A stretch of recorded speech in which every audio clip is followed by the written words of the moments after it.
इन दिनों बंदरों का नारनौल में आतंक इस कदर बढ़ गया है कि लोगों का रास्तों पर चलना भी मुश्किल हो गया है।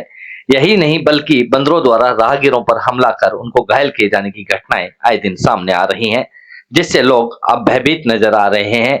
वहीं नारनौल नगर परिषद इन बंदरों के आतंक को देखते हुए खामोशी धारण किए हुए है।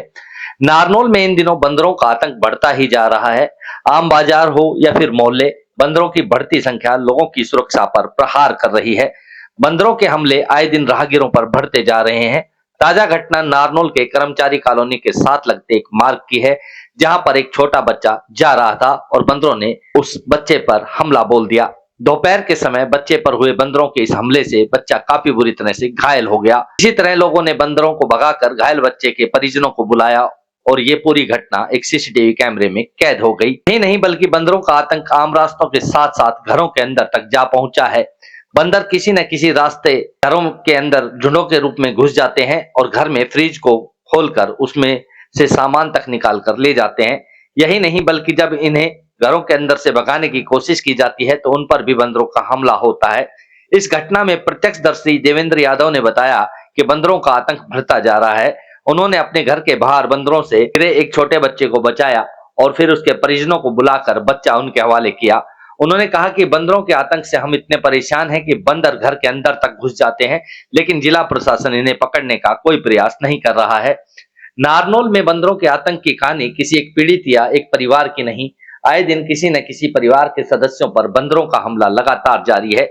एक अन्य पीड़ित महिला ने कहा कि बंदरों ने उसकी बेटी पर हमला बोल दिया था और उसे बुरी तरह से काट लिया था। उन्होंने अपनी घायल बेटी को तुरंत अस्पताल ले जाकर उसका इलाज करवाया।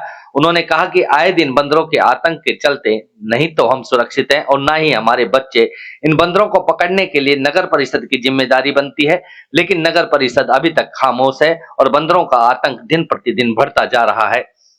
नारनौल शहर में बंदरों की बढ़ती संख्या और उनके बढ़ते हमलों को लेकर नारनौल नगर परिषद के पार्षद नितिन चौधरी ने कहा कि उन्होंने अनेक मर्तबा नगर परिषद में इन मुद्दों को लेकर शिकायत की है, लेकिन नगर परिषद इस मामले में अभी तक खामोशी धारण किए हुए है। उन्होंने कहा कि उनका घर भी नारनौल की सब्जी मंडी के साथ में है, जहां पर कई स्कूल भी मौजूद हैं और बंदरों के हमले वहां भी लगातार होते रहते हैं। ऐसे में ना ही तो राहगीर सुरक्षित है और ना ही कोई अपने घरों में रहने वाले। उन्होंने चेतावनी देते हुए कहा कि अगर नगर परिषद ने बंदरों को पकड़ने के लिए टेंडर प्रक्रिया नहीं की तो ऐसे में नगर परिषद के गेट पर ताला लगाया जाएगा। मैं खाना खा रहा था तो खाते खाते बाहर से चिल्लाने की आवाज आई।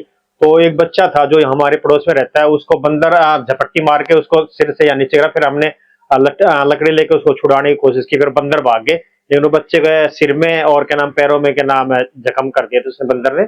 और फिर बच्चे को वहां पे छोड़ गया उसके घर पे। उनके घर वालों को कहा कि आपका बच्चे को उधर, हमारे घर पे सीसीटीवी कैमरे लगे हुए थे, फिर उसकी मैंने फुटेज निकाली तो बच्चा तो इधर से जा रहा था, लेकिन जाते हुए बंदर उसके वो वापसी घूम के आ गया बच्चा। और बंदर देखते ही डर के और बंदर उसका पीछा करके और उसको क्या नाम झपट्टी मार के नीचे गिरा दिया पैर पे।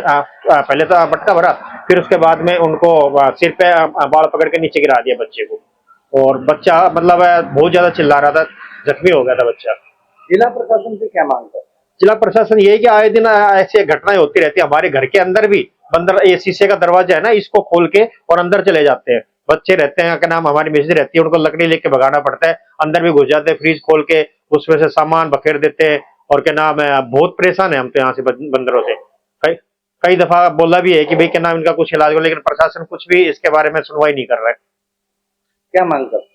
मांग ये है कि इनको बंदरों को क्या नाम कुछ कार्रवाई करके पकड़ के इनको और कहीं बाहर छुड़वाया जाए। प्रशासन से यही रिक्वेस्ट है हमारी। तो मेरा नाम अन्नू है, यह मेरी गुड़िया है यशिका। मैं नारनौल में रहती हूँ और कुछ दिन पहले मेरी गुड़िया को भी बंदरों ने इस कंडीशन में काटा था, पूरा पैर काट दिया था।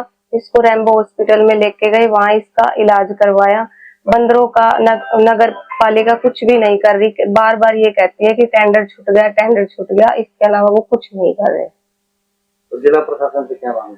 मैंने ये एप्लीकेशन भी लगाई वहाँ पे, लेकिन कुछ भी कोई कार्रवाई नहीं हुई। मैं ये चाहती हूँ कि जल्द से जल्द इन बंदरों का पकड़ने का टेंडर छुटवाकर इस पर जल्द से जल्द कार्रवाई की जाए। बताओ भाई साहब। मैं नितिन चौधरी, नगर पार्षद वार्ड नंबर 20 नारनौल का सदस्य हूं। और शहर में आए दिन जिस प्रकार से बंदरों का आतंक हर गली, हर मोहल्ले, हर वार्ड के अंदर है, वो किसी से छानी नहीं है। कल भी एक घटना वीडियो जो आ रही थी एक मालवीय नगर की थी, किस प्रकार एक बच्चे के साथ बंदर ने इतना उत्पात मचाया कि वो बच्चा अभी तक दहशत के अंदर है। और मैं तो खुद जो सब्जी मंडी के पास रहता हूँ, तो हम लोग तो कभी छत पे जा ही नहीं सकते, इतना बंदरों का आतंक है। सब्जी मंडी के पास चामुंडा देवी मंदिर है, बंसी सिंह पार्क है, और लगभग 8 बड़े स्कूल हैं। उनके बच्चे हर समय बच्चे और उनके माता पिता हर समय खौफ की जद के अंदर रहते हैं। इस प्रकार की जो घटना है उसको मैं माननीय हमारी चेयरपर्सन साहिबा को भी संज्ञान में ला चुका हूँ, डीएमसी साहब को भी ला चुका हूँ, लेकिन किसी प्रकार की कोई कार्रवाई नहीं होती। जब मीटिंग होती है नगर परिषद की, उसमें हम जब रखते हैं बात तो कहते हैं ये टेंडर हो रहा है। जब कभी पर्सनली कहते हैं तो कहते हैं हमारे स्तर का है ही नहीं जी, तो प्रदेश स्तर के ऊपर इसके टेंडर होने हैं। जब प्रदेश स्तर पे होने तो आप यहाँ से जब फोर्स ही नहीं करोगे तो टेंडर कहाँ से होंगे। तो इस प्रकार की जो व्यवस्था है इसको सही किया जाए, न बंदरों को या कुत्तों को पकड़ने के लिए टेंडर दिए जाएं, ताकि आमजन किसी प्रकार से अपने आप को असुरक्षित महसूस ना करें। मेरी सिर्फ यही वो है मांग। और नगर परिषद को बार बार चेताने के बाद भी वे नहीं चेत रहे हैं, इसलिए हमने उनको 1 हफ्ते का समय दिया है कि 1 हफ्ते के अंदर आप कोई भी कार्रवाई नहीं करते हैं तो हम नगर परिषद के गेट के ऊपर ताला लगाएंगे। क्योंकि जब आपको काम ही नहीं करना तो कुर्सी पे भी जाकर क्यों बैठोगे आप क्या आप अधिकारी नहीं हो इस चीज के। फिर मेरी बात हुई चेयरपर्सन साहिबा के प्रतिनिधि से, उन्होंने कहा कि प्रदेश स्तर का है। तो मैं कि प्रदेश स्तर में आप कहो, नहीं तो हम क्या होता है उसकी उनका पुतला फूकेंगे, और तो क्या इलाज है।